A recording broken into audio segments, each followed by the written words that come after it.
Hello दोस्तों, आपका स्वागत है Gurukul with inspector Ranbir sir classes में। आज हम आप लोग के साथ मॉक टेस्ट 2 सॉल्व करेंगे दिल्ली पुलिस के लिए।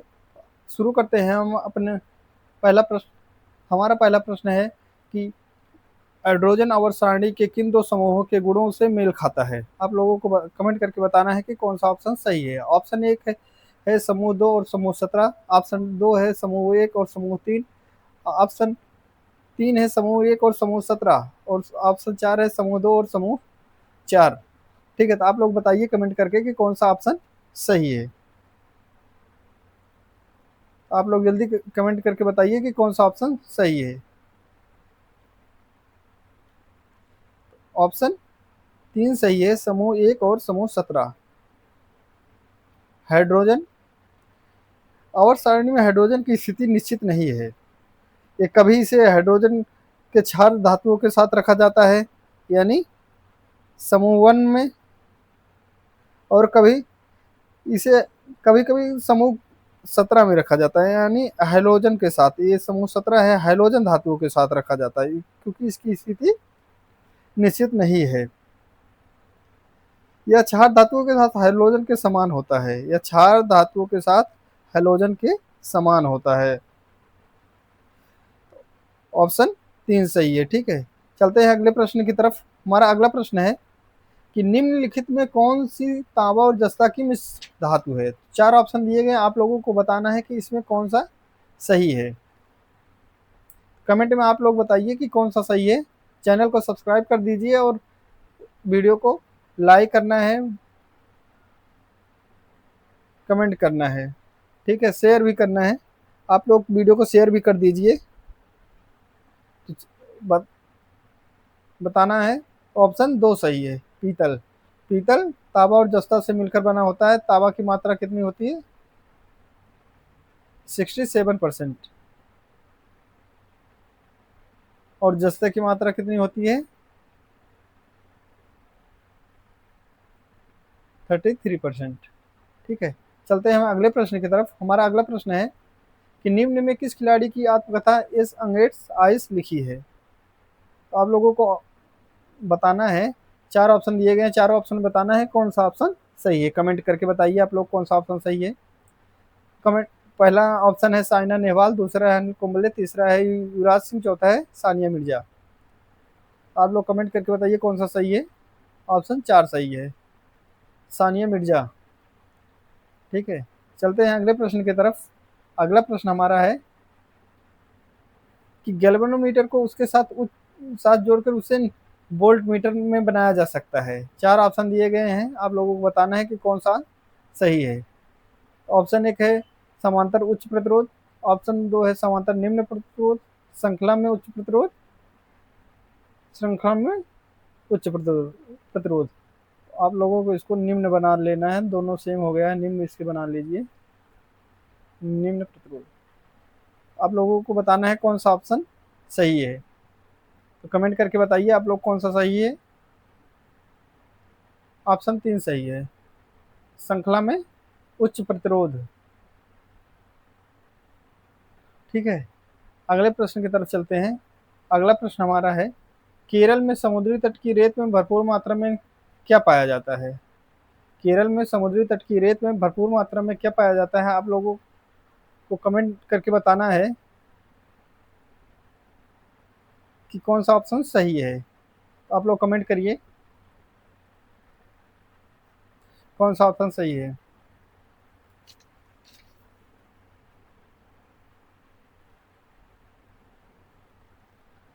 बताइए कौन सा सही है। ऑप्शन 4 सही है। नहीं, ऑप्शन 3 तीसरा सही है। Sorry, option thorium. क्योंकि प्रचुर मात्रा में विश्व में थोरियम प्रचुर मात्रा में केरल में ही पाया जाता है। ठीक है, अब विश्व की समृद्ध मोनाजाइट भंडार केरल के पालघाट और कुनैल जिले में है। कहाँ पे है? केरल के जिला कौन से हैं? पालघाट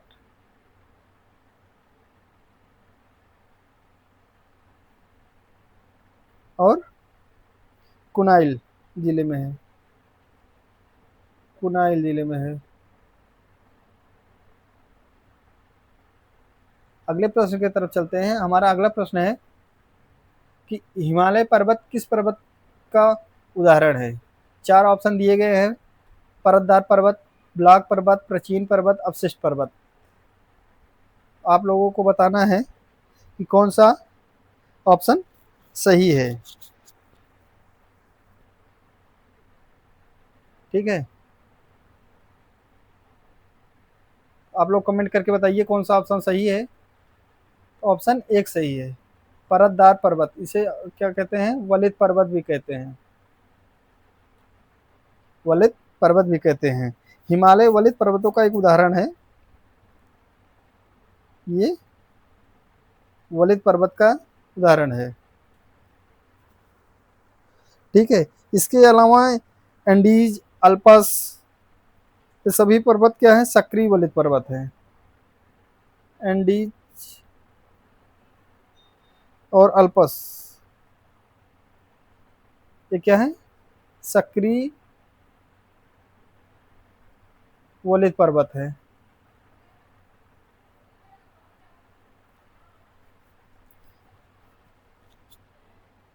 अगले प्रश्न की तरफ चलते हैं। अगला प्रश्न हमारा है कि भारत में सबसे बड़ी सिंचाई नहर कौन सी है? भारत, आप लोगों को बताना है कि चार ऑप्शन दिए गए हैं: यमुना नहर, इंदिरा गांधी नहर, सिरहन नहर, अपर बाड़ी दोआब नहर। आप लोगों को बताना है कि सबसे बड़ी नहर का कौन सी है। कमेंट करके आप लोग बताइए कि कौन सा सही है।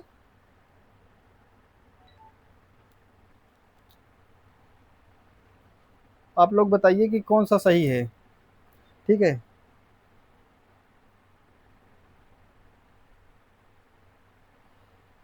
इंदिरा गांधी नहर है। ये नहर कहाँ पे है?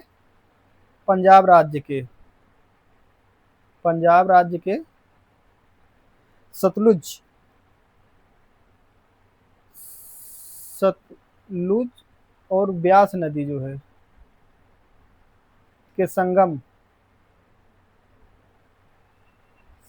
संगम से कुछ दूर पर हरिक बैराज, हरिक बैराज से निकलती है। हरिक बैराज से निकलती है और राजस्थान में भी सिंचाई होती है। पंजाब और राजस्थान राज्य में इसकी सिंचाई होती है। इससे सिंचाई होती है पंजाब और राजस्थान राज्य में। अगले प्रश्न की तरफ चलते हैं। हमारा अगला प्रश्न है कि सूर्यास्त के बाद भी पृथ्वी की सतह के निकट वायु किस कारण ऊष्मा प्राप्त करती रहती है? सूर्यास्त के बाद भी वायु ऊष्मा कहाँ से प्राप्त करती रहती है? तो स्थलीय विकिरण के कारण करती है। चार ऑप्शन दिए गए, आप लोगों को कमेंट में बताना था कि कौन सा ऑप्शन सही है। ऑप्शन दो सही है, स्थलीय विकिरण के कारण सूर्यास्त के बाद भी वायु ऊष्मा प्राप्त करती रहती है। अगले प्रश्न की तरफ चलेंगे। हमारा अगला प्रश्न है कि टाई नाइट्रोटोल्यून का प्रयोग कहाँ किया जाता है? इसको शॉर्ट फॉर्म में टीएनटी भी कहते हैं, टीएनटी। ठीक है, तो आप लोगों को बताना है कमेंट करके कौन सा ऑप्शन सही है। आप लोग कमेंट करके बताइए। धातु को गलाने के लिए, दो धातुओं को संलग्न के लिए, अपकर्षक के रूप में, विस्फोटक के रूप में। आप लोग बताइए कि कौन सा सही है। ऑप्शन चार सही है, विस्फोटक के रूप में। ठीक है, विस्फोटक के रूप में ऑप्शन चार सही है। अगले प्रश्न की तरफ चलेंगे। अगला प्रश्न हमारा है, बेटन कप निम्नलिखित में से किस खेल से संबंधित है? बेटन कप, आप लोगों को बताना है कि किससे संबंधित है बेटन कप। तो आप लोग कमेंट करके बताइए कि कौन सा सही है। चार ऑप्शन दिए गए हैं: क्रिकेट, हॉकी, फुटबॉल, वॉलीबॉल। आप लोग बताइए कौन सा ऑप्शन सही है। तो ऑप्शन दो सही है, फील्ड हॉकी, फील्ड हॉकी। ठीक है, इस प्रतियोगिता का आयोजन, इसकी स्थापना कब की गई हुई थी? इसकी स्थापना हुई थी 1895 में। वेटन कप की स्थापना कब हुई थी? 1895 में हुई थी।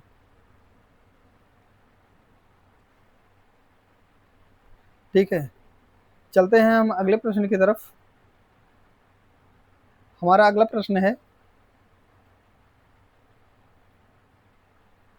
कि यदि भारतीय रिजर्व बैंक नकद रिजर्व अनुपात कम करती है तो परिणाम क्या होगा। ठीक है, तो हमारा अब 4 ऑप्शन दिए गए हमारे पास है। ऋण सृजन बढ़ेगा, ऋण सृजन घटेगा, ऋण सृजन पर कोई प्रभाव नहीं पड़ेगा, ऋण सृजन पर कोई निश्चित प्रभाव नहीं पड़ेगा। तो आप लोगों को बताना है कि कौन सा ऑप्शन सही है। ठीक है, तो 4 ऑप्शन दिए गए हैं, आप लोगों को बताना है कौन सा सही है।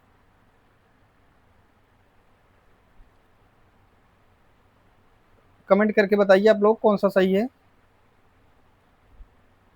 ऑप्शन 1 सही है, ऋण सृजन बढ़ेगा। ठीक है, हम चलते हैं अगले प्रश्न की तरफ।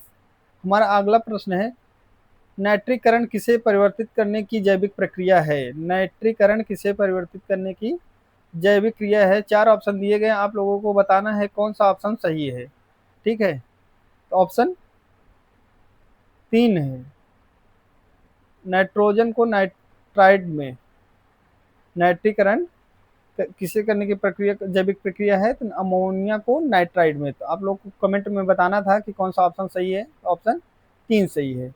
चलते हैं हम अगले प्रश्न की तरफ।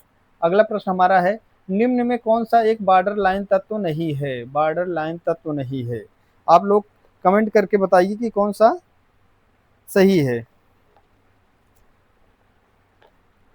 आप लोग 4 ऑप्शन दिए गए हैं, बोरान, सिलिकॉन, पोलोनियम, बिस्मथ। तो आप लोग बताइए कि कौन सा नहीं है। ऑप्शन 4 सही है, बिस्मथ। क्या है ये, बॉर्डर लाइन तत्व नहीं है। हम अगले प्रश्न की तरफ चलते हैं। हमारा अगला प्रश्न है 14 नंबर, कि किस मिश्र धातु एक मिश्र धातु किसका एक उदाहरण है। ठीक है, 4 ऑप्शन दिए गए हैं, आप लोगों को बताना है कि कौन सा ऑप्शन सही है। ठीक है, कोलाइडल विलयन, पायस, ठोस विलयन, विविध विलयन मिश्रण। आप लोगों को बताना है कि कमेंट करके बताइए कौन सा सही है। कमेंट करके बताइए कि कौन सा सही है। ठीक है,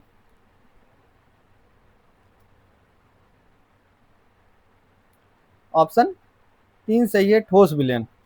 ठोस विलयन पदार्थों का एक रूप मिश्रण होता है। ठीक है, यह प्राय 2 या अधिक प्रकार के अणुओं से बना होता है। ये 2 या अधिक अणुओं से मिलकर बना हुआ होता है। तो ऑप्शन 3 सही है। चलते हैं अगले प्रश्न की तरफ।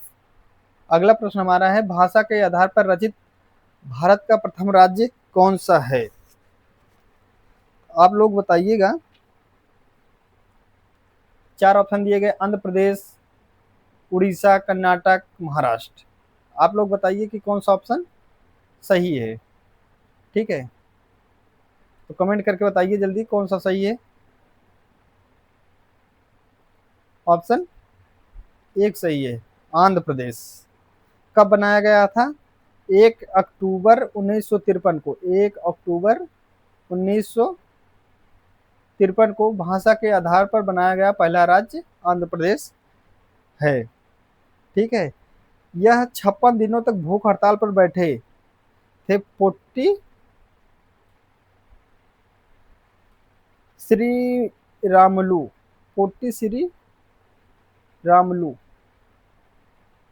उनका देहांत हो गया, उनकी मौत हो गई थी।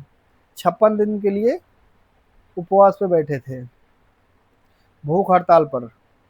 भूख हड़ताल के कारण की मृत्यु हो गई। ठीक है, तो 1 अक्टूबर 1953 को भाषा के आधार पर पहला राज्य बनाया गया था। ठीक है, यह राज्य तेलुगु भाषी क्षेत्रों के साथ विलय करके आंध्र प्रदेश का गठन किया गया। कौन से राज्य से, हैदराबाद राज्य का। ठीक है, चलते हैं अगले प्रश्न की तरफ। अगला प्रश्न हमारा है कि निम्नलिखित में किस वर्ग में 1857 के सिपाही विद्रोह में भाग नहीं लिया था। बताना है आप लोगों को कि किस समूह ने भाग नहीं लिया था 1857 के विद्रोह में। आप लोग कमेंट करके बताइए जल्दी कि कौन सा ऑप्शन सही होगा।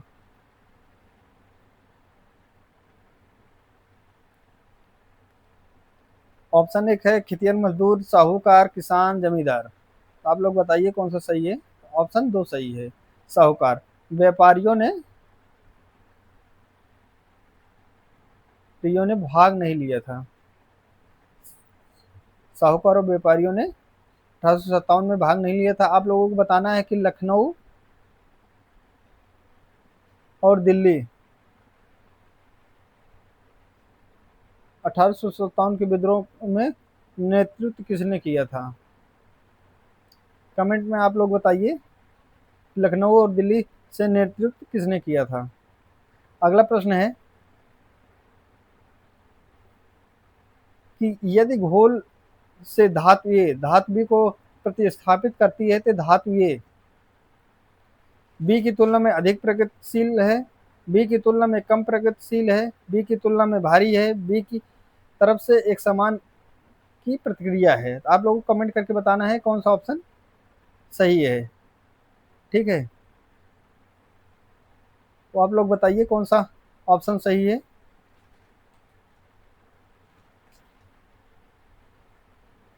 ऑप्शन एक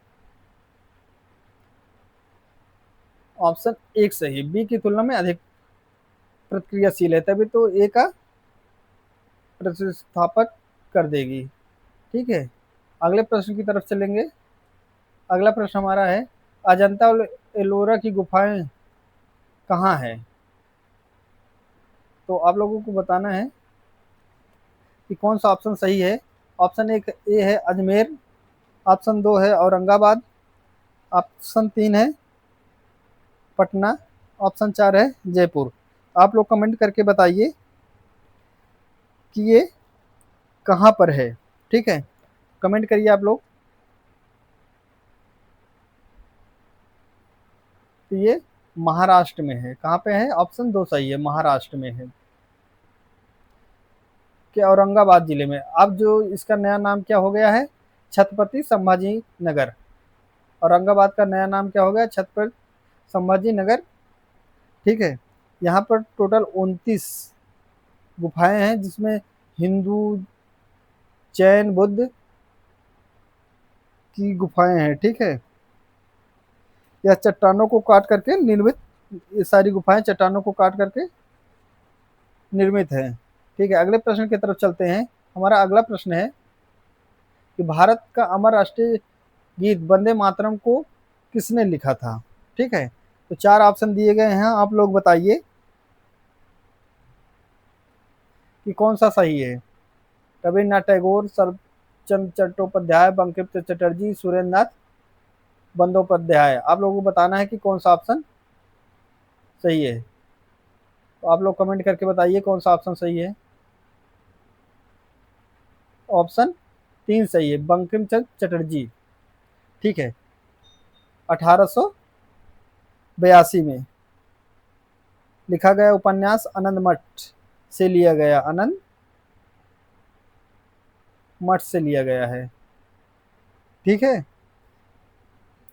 यह भारतीय राष्ट्रीय कांग्रेस 1896, यह जो राष्ट्रीय वंदे मातरम गीत है भारतीय राष्ट्रीय कांग्रेस के सत्र में 1896 में रविन्द्रनाथ टैगोर द्वारा गाया गया था।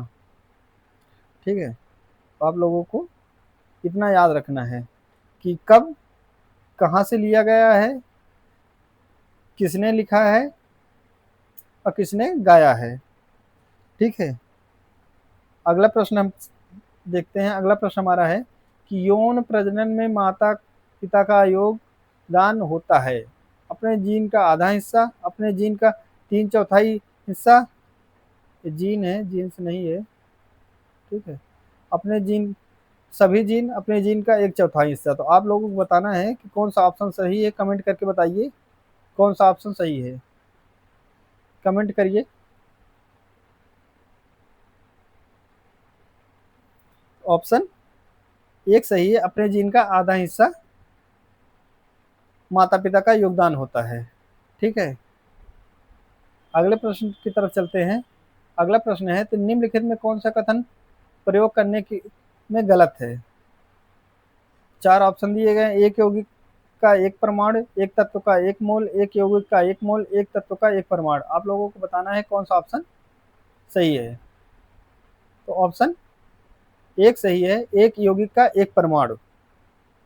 ऑप्शन एक यौगिक का एक परमाणु ऑप्शन गलत है। ठीक है, चलते हैं हम अगले प्रश्न की तरफ। हमारा अगला प्रश्न है कि निम्न में कौन सा जीव पुनर्जनन और मुकुलन द्वारा प्रजनन कर सकता है? चार ऑप्शन दिए गए, आप लोगों को बताना है कौन सा सही है। खमीर, प्लाज्मोडियम, हाइड्रा, प्लेनेरिया। आप लोग कमेंट करके बताइए कि कौन सा सही है। कमेंट करके बताइए कौन सा सही है। ऑप्शन तीन सही है, हाइड्रा। ठीक है, चलते हैं अगले प्रश्न की तरफ। अगला प्रश्न हमारा है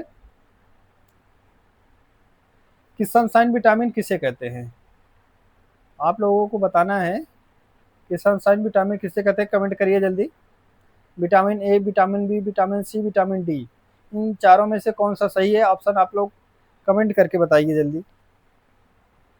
विटामिन डी सही, ऑप्शन चार सही है। विटामिन डी को सनशाइन विटामिन कहते हैं। ठीक है, हम चलते हैं। इसे धूप का विटामिन भी कहते हैं। धूप का विटामिन, धूप का विटामिन भी कहते हैं। कौन से? इससे विटामिन डी को धूप का विटामिन भी कहते हैं। चलते हैं अगले प्रश्न की तरफ। अगला प्रश्न हमारा है 24 नंबर, कि संक्रमण तत्व क्या होते हैं? आप लोगों को ऑप्शन पढ़ना है और पढ़ के बताना है कि कौन सा ऑप्शन सही है। चार ऑप्शन दिए गए हैं, चारों आप लोग कमेंट करके बताइए कौन सा ऑप्शन सही है। वह तत्व जिनके दो सबसे बाहरी सेल अधूरे होते हैं, वह तत्व जिनमें धातुओं और गैर धातुओं दोनों के गुण हैं, इनमें सबसे बाहरी सेल में 8 इलेक्ट्रॉन होते हैं, वह तत्व जिनके तीन बाहरी सबसे बाहरी सेल अधूरे होते हैं। आप लोगों को बताना है कौन सा सही है। तो ऑप्शन एक सही है, वह तत्व जिनके दो सबसे बाहरी सेल अधूरे होते हैं। आप लोगों को पता होना चाहिए कि संक्रमण तत्व कहाँ से कहाँ तक होता है। तो आप लोग ये पीरियडिक टेबल जो देख रहे हैं, इसमें समूह 3 से समूह 12 तक जितने भी तत्व हैं, ये सारे कौन से हैं? कैसे तत्व हैं? ये सारे संक्रमण तत्व हैं। ठीक है, अगले प्रश्न की तरफ चलते हैं। हमारा अगला प्रश्न है और लास्ट प्रश्न है कि स्तंभों का मिलान करें। ऋतु है, भारतीय कैलेंडर के अनुसार महीना है। ठीक है, तो आप लोग बताइएगा कौन सा ऑप्शन सही है। आप लोग बताइएगा कौन सा सही है।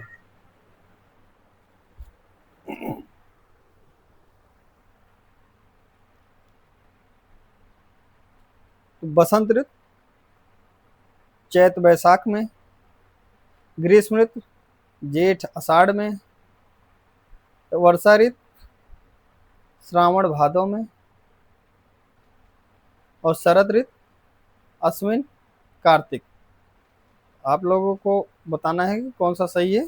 ऑप्शन एक सही है।